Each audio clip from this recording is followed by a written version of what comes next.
How's everybody tonight? Great to have you here. I'm Chris Montrose from Community Relations and Urban Marketing here at Aetna. Glad to welcome you here. It's a beautiful facility. And what a special night it is.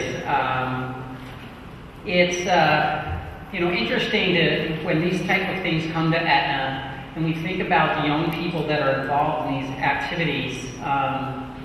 It's like these are the real kids of Hartford, right? What you read in the paper, isn't the actual truth. It's kids that care, kids that are smart, kids that really understand the world and find excellent ways to express themselves. It's really fascinating to be able to experience, maybe it shouldn't be a TV show, right? Real kids of Hartford, I think that would be great. And, and honestly, I do feel like I have a little bit of a sense of it. I've been a tutor for Connecticut's a nonprofit organization right over here in Asylum Hill for almost 20 years now. So I've been able to meet a wide range. I was on the board too for a bit. A wide range of these fantastic young people. We tutor sixth graders here, and I've had, like I said, about 20 sixth graders. And it's an amazing thing to know how great these kids are and how every little bit helps. So all you involved in supporting these young people, much kudos to you.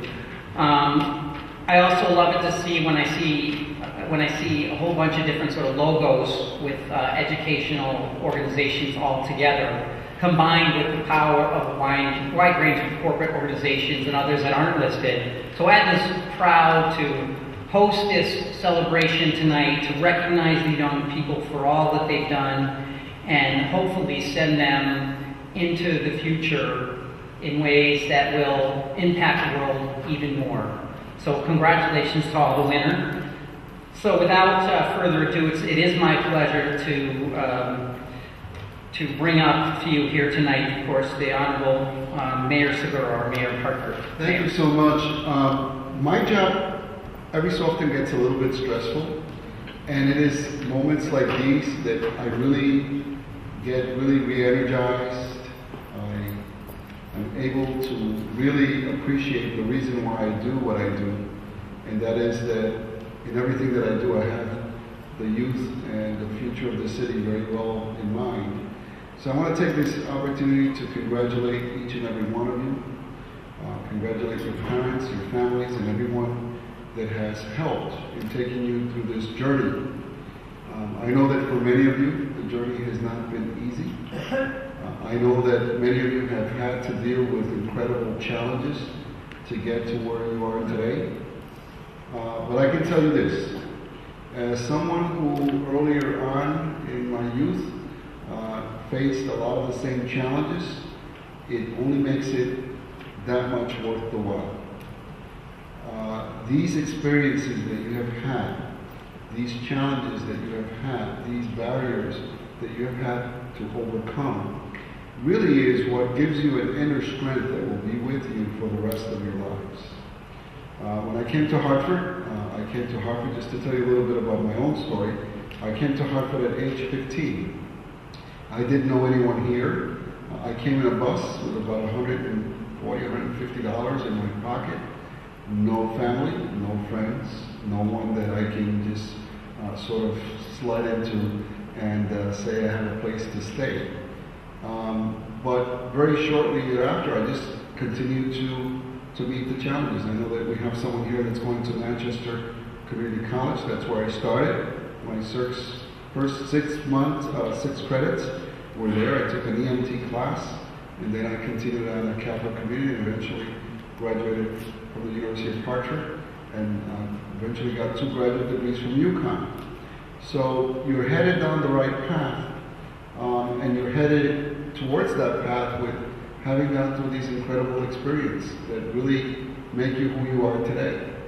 The good thing is that after you sweat the sweat, after you do all of the things that you do to succeed, when you have victory and when you have good things happen to you in your life, such as getting that paycheck or having that vacation that you wanted to take, it really feels a lot better than those people who have had the privilege or the good fortune of having experienced that very early in life.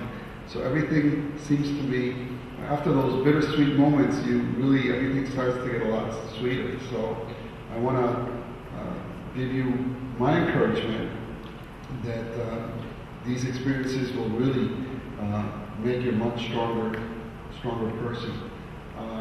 Also, I want to congratulate you on something that I was not able to do early on, and that is an ability to express yourself through the written word, through an essay, through that piece of paper that serves as a canvas that you can imprint all of your thoughts and all of your aspirations. And it's a good way by which you can confide and sort of put on paper what you want, what you're feeling. And I wasn't able to do that. Unfortunately, before I came to Hartford at age 15, I didn't have the best education in New York City, so I wasn't able to have the good fortune that you have to be able to express yourself in the written word the way that you have. So I want to congratulate you with that, because we have to communicate through the written word, through our speaking, because the world that we want to make, that we want to build in the future for all of us, which I think is a good world that we want to build, has to be built with the good use of your speech and the word. One of the first persons that I met in Hartford was Dr. Maria Angelica Bithorn. She was a professor at Capital Community College, and she gave me a dictionary, which I still keep, and it says, "To Pedro, may this book be of guidance to you in your school pursuits, because the world that we want to build will be one with the power of the word and not the power of the sword." So I leave you with that message, y para las familias hispanas que están aquí, felicito a los estudiantes, y sé que ellos han pasado por mucho para llegar donde están, una serie de experiencias, pero como dice el refrán, no hay mal que por bien no venga, no hay mal que dure 100 años, ni cuerpo que lo resista. So congratulations to all of you, and I look forward to having you come back from college. We're trying to build some new housing in this city. We're trying to bring some entertainment venues. We were losing a lot of young people not coming back to Hartford once they finish college. We want to change that. We want to have a lot of good entertainment, a lot of good theater, a lot of good venues for you to return, a lot of good housing, so that you have options. If you want to live downtown and have an apartment and work hopefully here or other places, that you have a good city in which to do that. Congratulations, much success and much luck. And if you need anything, I'm one call away. Thank you. The Hartford Consortium for Higher Education has for many years sponsored a college access and transition to college program called Career Beginnings, which works with Hartford area youth to help facilitate the college process and transitions to college. And in the process of doing what we do every year, we come across numerous college essays that we review for the students. And it has, for many years, impressed us how many stories of resilience and persistence we see in the face of long odds. And so what you're going to hear tonight is representative, not exception. If you understand that, representative of what the youth in Hartford face and how aspirational they are. These are exceptional young men and women, don't get me wrong. But we hear similar stories all the time of triumph in the face of steep obstacle. And so our mission has been to make these stories more widely heard by a more general audience. Some of you know this very well. Others of you, we want you to hear it more, so that when you leave here, you can think of Hartford as aspirational, as striving, that we need to give perhaps a helping hand, but we're facilitating excellence here. And so that is what the Voices of Hartford Success essay contest is about. We decided to convene a task force to have this essay contest. We invited the students who attend Hartford Public Schools to submit their college essays. It was easy for them to do. So now, without further ado, the reason why we're here, we're going to invite the students up to read their essays. I have the copies here if you don't, so that's fine. So the first The first essay we're going to hear from is Akeem Brown, who again attends the Academy of Engineering and Green Technology. Akeem? Good evening, everyone. Good evening. My name is Akeem Brown. I'm a student at the Academy of Engineering and Green Technology at Hartford High School. This is my college essay. Only 6 short years ago, I was living in Jamaica and could not care less about school, good grades, or attendance. Though I was always a respectful student, I disliked school with a passion and could not be bothered. Of course, my grades were horrible, except for gym and agriculture, which I loved. Math made me anxious. It would always make my heart race.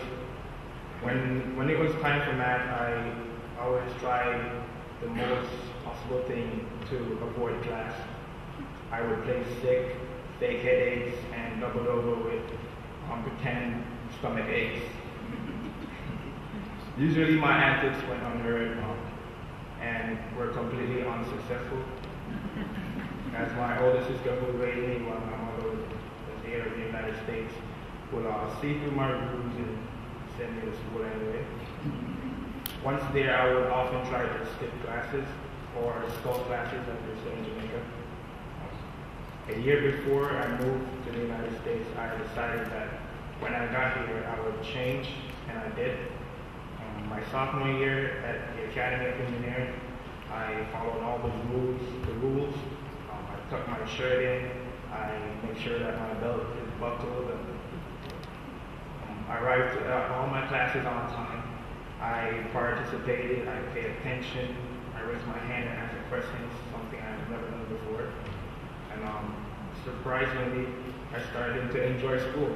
I realized that I was learning in spite of my past, and I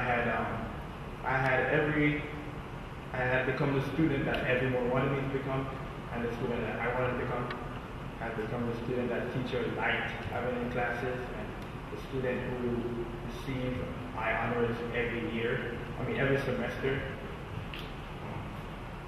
To my amazement, my newfound vision for myself was become clearer when I heard about the UConn Upward Bound program.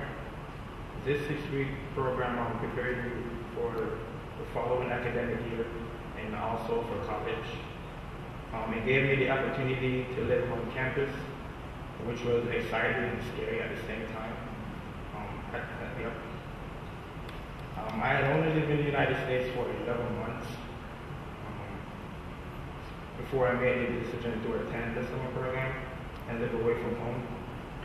I couldn't let the opportunity pass me by because, like I said before, I wasn't the most excited person about school. The program helped me realize that I was underestimating myself, so much so that I decided to repeat the program my sophomore year. That same year, I was selected by my principal to be the representative for the sophomore class at the National Academy Foundation Gala, where I created a go-kart wheel on Autodesk Inventor, so engineering project. Once again, I felt excited and nervous at the same time. I can still recall my hands shaking a little bit right now. I can still recall my hands shaking as I was on the bus ride, wondering how I'm going to present this project. I couldn't believe the A student that I had become. When not so long ago, I was struggling to get C's. My junior year, I was selected to work on the Nepal project, and I chose to do that instead of the Upward Bound program that year. Through the Nepal project, we built a hybrid wind and solar system, which provided electricity for a school in Nepal. The program gave me the opportunity to give back to people who experienced the same experience I had in Jamaica when I didn't have electricity, and doing the little homework I did with candle lights. While I had to miss the last week of the Nepal project, I was at UTC, United Technologies company, for an internship. But still, I was proud to be selected as a part of a team to create this a system that provided electricity for the school, which is 19,000 feet above sea level. And now is my last year in high school, and I want to study mechanical engineering. My newfound math skills and science skills, I like using them now to solve problems, so it's kind of the main reason why I want to hop into mechanical engineering. And also for the reason that as a kid growing up, I always liked working with my hands. I'm grateful for my American opportunities, and my journey is still in progress. My main commitment right now is to continue working hard and learn from every experience that comes my way and take advantage of every opportunity and just enjoy my journey. Thank you. Our next essay reader is Jose Angel Ortiz. Hello everyone. My name is Jose Ortiz. I attend the University High School of Science Engineering. I will be attending UConn in the fall and studying communications. All right. Indeed, I remember it well. I was in English class in junior year of high school when that singular moment occurred. It is cliche to say it changed my life. However, I will say I gained a new perspective. During this time, we read Jonathan Livingston Seagull by Richard Bach. Simply, one seagull and a flock named Jonathan Livingston Seagull experiences many trials and tribulations to realize his true potential to reach limitless flight. I can testify to the impact those 127 pages had on me.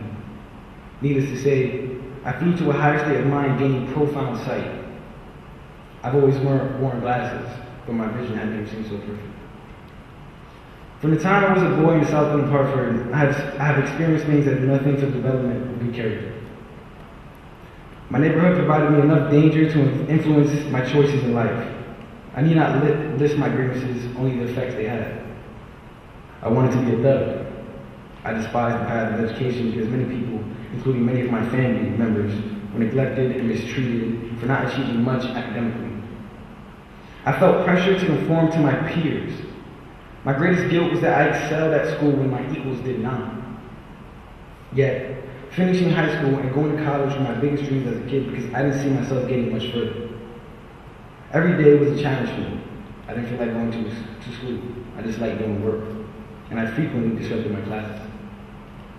I left my friends in elementary school because in 5th grade, I reached an 8th grade reading level, the highest my school could offer. I didn't understand why I had to leave. I felt alienated, an outsider, alone. I didn't belong. I think that feeling will forever sit with me. I realize now that I was holding myself back. But since last year, Jonathan Livingston Seagull has given me a new purpose. I'm no longer afraid to fly higher than the people around me, because my true potential lies above the ground and above negative influences.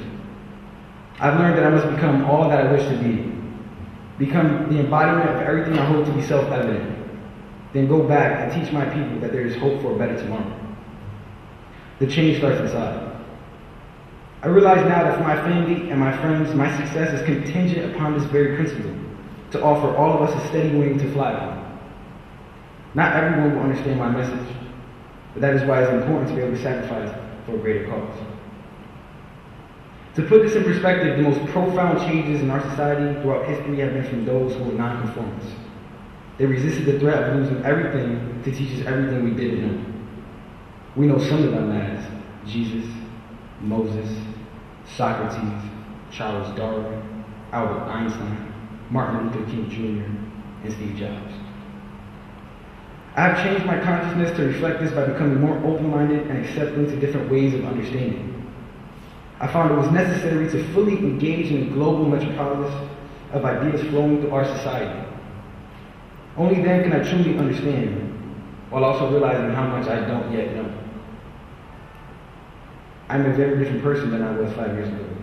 and I'm sure I'll experience even more growth in the next 5 years to come. However, as I progress through life, I take with me the important reminder of continually trying to become a better person, gaining greater insight, and perfecting that which I truly love. Daunting as the task ahead may seem, I neither fear nor resist it anymore. In fact, I go on with hope because I believe in the goodness of mankind. Thank you. Thank you. Our next essay reader is Clara Ramirez. Clara? Hello, my name is Clara Ramirez. I'm from Buckley High School, and I will be attending UConn this fall. Well, this is my essay. Tomorrow is a day. After a week of packing, tomorrow is the day we are going to take that trip that will change our life. Someone would say that I was going to miss my country, but all I can think about is America. I am looking for a better life, wanting to get a better education. I know that America can provide me with that opportunities. 8 months later, I found myself walking to Buckley High School on my first ever class. I was feeling glad because I was officially a student enrolled in a school in the United States. At Buckley, I made my books, my desk, my pencils, my teachers, the staff, everything and everyone part of me. Buckley was my first home. If I had the opportunity to stay at a school all day, I would be glad to do that. Looking at my mom working hard morning and night with the only purpose to give me a proverbial life is enough for me to continue on my way looking for a better life. I promised myself that I would be one of the top students in the school. Now, my hobby is extra time at school. My favorite music is listening to my teachers explaining the material. My favorite food is a big plate of support from my teachers mixed with my effort and hard work. And my dessert is a pride that my mom has for me. All my days at Buckley have made me stronger to overcome the obstacles in my life. Trying to gain space from all the problems that moving to a new country can cause in the life of an immigrant student, I take refuge in my school. Looking around me, finding that there are people who really care about the education of their students makes me feel at home. I have always been a student with good grades, but at Buckley, I can be more than the students with A's. I really found a family here. It is difficult to find words that would explain what I just have to say is that I feel at home. I woke up every day ready to face the world, but not everything is happiness. The little dessert of pride that my mom could have for me was not enough to survive all day. But for me, that dessert was my motivation to continue walking to my goals. That was the motto that pushed me to get what I have now. I have to have the courage to play this game. Those transitions from one school to another, one language to another have been difficult. I thought that I could never eat this big meal, but I did. English became my favorite language, but I will never forget my Spanish. English now is the new way that I found to express myself, and it allows me to meet new people. A few days ago, I received a package that changed my life completely. That was the letter that I thought that I would never receive. My eyes couldn't believe what they were seeing. Nobody could erase the smile that was on my face for almost a week. I was accepted to the first choice university that I want to attend. However, that great news was brought down when I realized that the financial situation that my family was in would not allow me to attend the university. Every night when I went to sleep, I told myself that I could handle it. I did. Fortunately, I found a job and my mom found another job also. I'm helping her to support my family, but this is just the beginning. I know that after studying at the university, I will have better opportunities. I am a lucky girl. Around me, I only find awesome people that help me a lot to handle this first year in this new land. Waiting to get that diploma that is going to be my ticket to ride the train of my dreams, I will be the first generation of my family pursuing higher education. I will continue to be a good model for my little sister. And I will continue to be the pride of my mom. Last but not least, I will be the happiest person in the world. Thank you. Our next essay reader is Vinicia Thaxton. Okay. Growing up, I was the kid that cried when I was sick and I had to miss a day of school. I enjoyed and valued education, even at a young age. I loved being the teacher's assistant, and I enjoyed being grade levels ahead of my peers. At second grade, my greatest achievements were being on a 6th grade reading level and winning a statewide science fair. Even during summer vacations, I would pick a topic that interested me, and I would research it. I'd even make my brothers and sisters write essays. They didn't like it, I didn't care. Even if I was glad to do it. My mom is a single parent of 7, and I'm the oldest. It was my job to keep everything stable when my mom wasn't around. She worked around the clock trying to support all of us. It was my job to help with homework, and it was also my job to explain things that children don't really understand. Like why mommy is always tired, and that sometimes daddy should always show up for father-daughter dances. I also had to explain what living paycheck to paycheck really meant. And for us kids, it meant that sometimes Santa didn't come on the right day, or that we had to make something out of nothing when there was no food in the refrigerator. My mom worked every day, but there were 7 of us, and it wasn't always enough. It was hard. But that was when I decided that education was important. It was the only way that I could help my mom while helping myself at the same time. I live in an area where 10-year-olds are on the corner smoking, and people get shot in front of their own houses. That is not something I want for my brothers and sisters. Younger siblings look up to those that are older, and it is my hope that when they see me graduate, that's something that they'll want for themselves. I've always been an overachiever. I do the best that I can, but I'm aware that no one is perfect. Well, I'm crying, is it? My brothers and sisters are my motivation. They're the reason I work so hard. They are the reason that I harass my teachers to let me graduate early. They're the reason that I'm going to the University of Connecticut psych major in the fall. I want to be the person that encourages them to do whatever it is that they want to do. I want them to understand that even if they don't have the money or emotional support from whoever, they can do anything they dream of if they want it enough. Success. I believe success is working hard to accomplish your goals. It is celebrating the tiny goals you have accomplished while working on your ultimate goals. Success is accepting the fact that there will be hardships, but continuing on anyway, because you know at the end result is greater than any challenge you'll ever face. Thank you. Our final essay will be from Johnny Torres.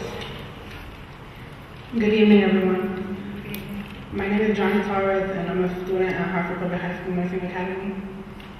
My essay is titled Drive. The shrill screams of my mother calling for help, and my father's heavy breathing with the stench of alcohol. I can only imagine how my mother felt having to deal with being beaten every day. I know she felt like giving up, but she didn't. My father died December 3rd, 2003 from the very thing he loved most, alcohol. Even though he was abusive, he helped around the house a great deal, because my mother worked and had to leave 4 children at home. He would stay home when she worked. When he died, my mother struggled, became demonstrator. While she didn't have to endure coming home and being physically abused, she was a single mother trying to support 4 children. She battled depression and anxiety, which took a toll on me and my own life for wanting to be there for her. And trying to be there for her, I was losing the one thing that would help me gain success, my education. My mother always told me that education is the key to success. Living in a place where poverty consumes the city, you see how people begin to place you into those stereotypes that in a Hartford case are known for. High school dropouts that are drug involved and end up in jail. Leaving school, cutting class, and not caring about my grades became normal to me around my 9th and beginning of 10th grade years. I came to realize that what I was doing was helping me, not helping my mother. Depression was getting worse. I had to change. I had to start doing what I had to do. Although I hated the stereotype, I was beginning to fit in. I stopped giving up and rebelling, and then started to strive and do the best I absolutely can. I stopped hanging around with the kids that I had been friends with since middle school. I started paying attention in class and completing homework. My mother became happier, and she was proud of me as she saw that my grades were improving in challenging honor classes. I knew then that in order for her to get better with her depression and anxiety, I had to continue to get good grades. I now had a vision that I needed to fulfill. College is that vision, and the next big step into my life and full career. Yes, life is hard, but whoever said it was going to be easy. I finally came to a realization that my education is my main priority. I am a young man who wants to become something in his life. I want to change the stereotypes that have been placed around me. Growing up facing so many challenges and on the verge of losing all hope, seeing my mother so close to giving up and not having anyone there for her but myself. Life has been very rocky. I lived day by day helping her out, but now I help myself out. I became the student that joins Career Beginnings, a program that helps with going to college. I became the student who was selected to participate in SAT Prep and SMSDNA course because teachers see in a student with potential for a 4-year college or university. I'll soon be the first in my family to graduate and enter college. Although I have a long way to go, I now know never to let anything interfere, and like my mother always said, education is the key to success. Thank you.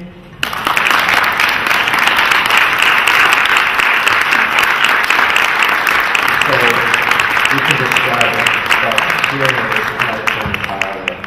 And so I thank you all for witnessing this and understand again that these stories are representative and there are exceptional students throughout this city.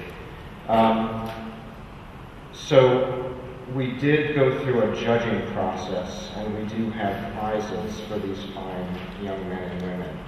Our panel of judges included our own Pamela Trotman-Reed, who is the vice chair of the consortium and rising chair, Ed Klonowski from Charter Oak State College, who couldn't be here, who is the current chair of the consortium, and Scott Harding, who is the Associate Dean of the UConn School of Social Work. So that trio of judges, I'm going to now invite Pam Reed up to the podium to help me give away some valuable prizes. It's always very humbling to hear the stories of these students, and you honor us and humble us. So thank you for sharing and participating in this process.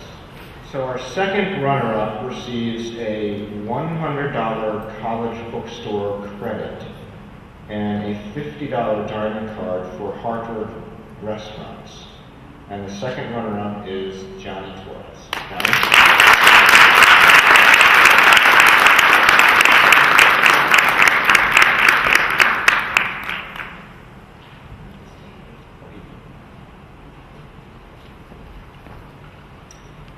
Our first runner-up receives a $200 college bookstore credit, a $75 dining card for Hartford residents, and a gift card to the Connecticut Science Center. And the first runner-up is Akeem Brown. Akeem?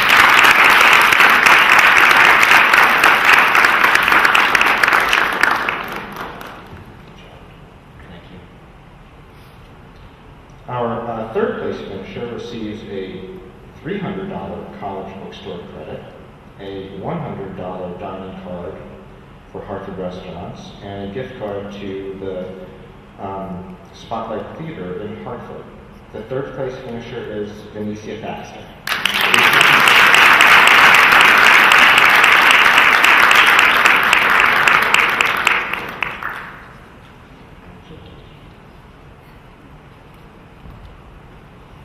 And then there were two. Our second place finisher receives an iPad Air from the courtesy of the University of St. Joseph. Thank you. And our second place finisher is Clara Ramirez.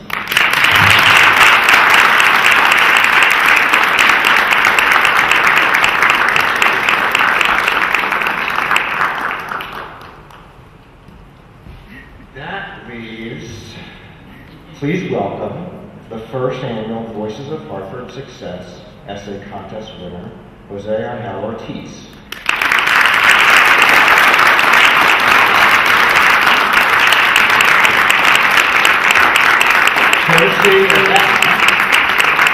Jose will be receiving 4 round-trip plane tickets to anywhere in the contiguous United States.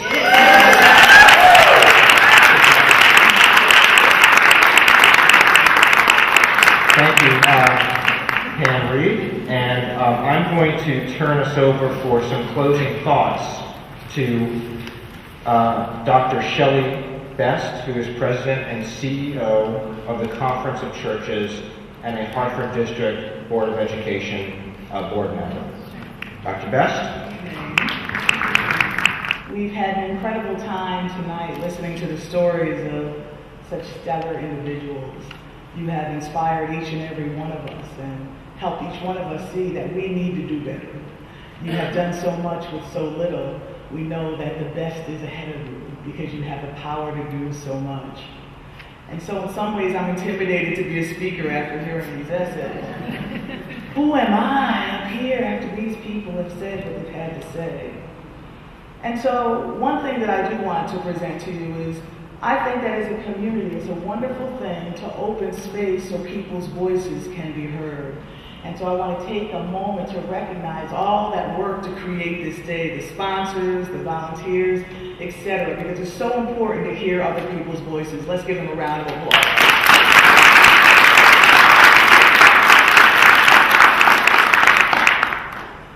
So I have a few thoughts for you. Ralph Waldo Emerson once said, "What lies behind us and what lies before us are tiny matters compared to what lies within us." Yes, you each have been through a whole lot of things. And you might still be going through things right now. But in many ways, that is behind you. And the future path your life could take is beyond imagination. It's amazing. You've already exceeded so many expectations that the best truly is ahead. I know that feeling, to have an image in my mind of what I wanted to do with my life, and then to step out on a limb to do something that's different than what my friends or my family were doing. And then to take a look around and see that not only am I out on a limb, but the limb is gone. I'm suspended in midair. Because when you follow your dreams, life has a way of taking you places even beyond your dreams. So I commend each one of you for having courage. And so there are things that have happened in your life. And really, the key thing is to have some dreams that you will continue to pursue. Much of life does indeed depend on what's inside of you and whether or not you have the tenacity to persevere. Because so very often people want to quit, and I'm sure you've had your times when you wanted to quit as well. But the key thing is to draw on that thing on the inside that helps you to persevere. Each one of you are very strong individuals. That's an inner kind of strength. You are powerful individuals. You are resilient, meaning you just bounce back from some things, and you took a licking and you keep on ticking, you keep on pressing your way, and that is the power and the key to success. You are each dreamers, and you've made your dreams come true. You've made some doubters wrong. I can remember when I was an undergrad and pressing my way in college, and yes, everyone's celebrating the fact that you're getting out of high school and you're going into college, but you all know it's not going to be easy street. There's going to be some hard times in college as well. And I can remember being in college and being the only person of color in that classroom. I take that back. There was one other person of color along with me. And we were struggling in one particular class that was for our major. And so the professor had decided that both of us were not going to make it, and he decided to have meetings with us individually. And the professor took us in his office, and that was intimidating to me. And he looked me in the eye and he said, "You're not college material. You really should drop out." But I said to myself, I don't care what he has to say. I'm going to keep pressing my way until they put me out. So I say to you, there's going to be doubters that come in your way. Push them to the side and know that you have a strength inside of you that will help you persevere.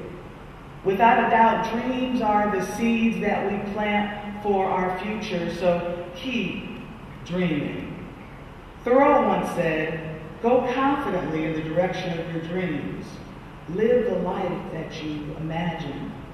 The future truly belongs to those who believe in the beauty of their dreams.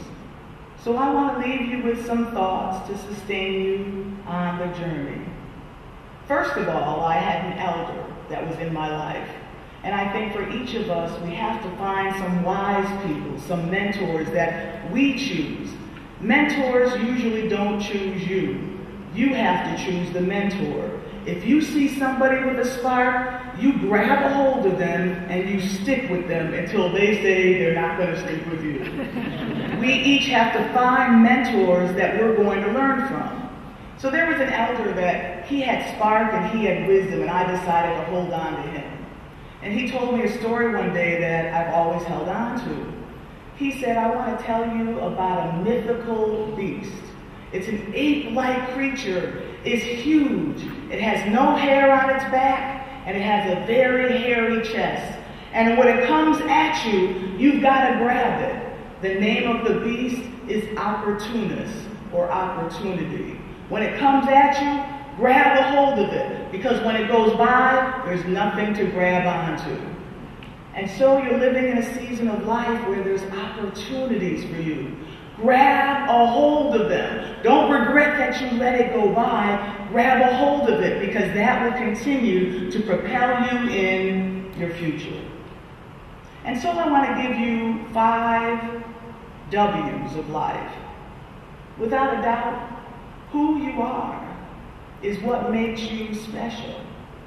Don't change yourself for anyone. Don't pretend to be somebody else. Who you are is what makes you special.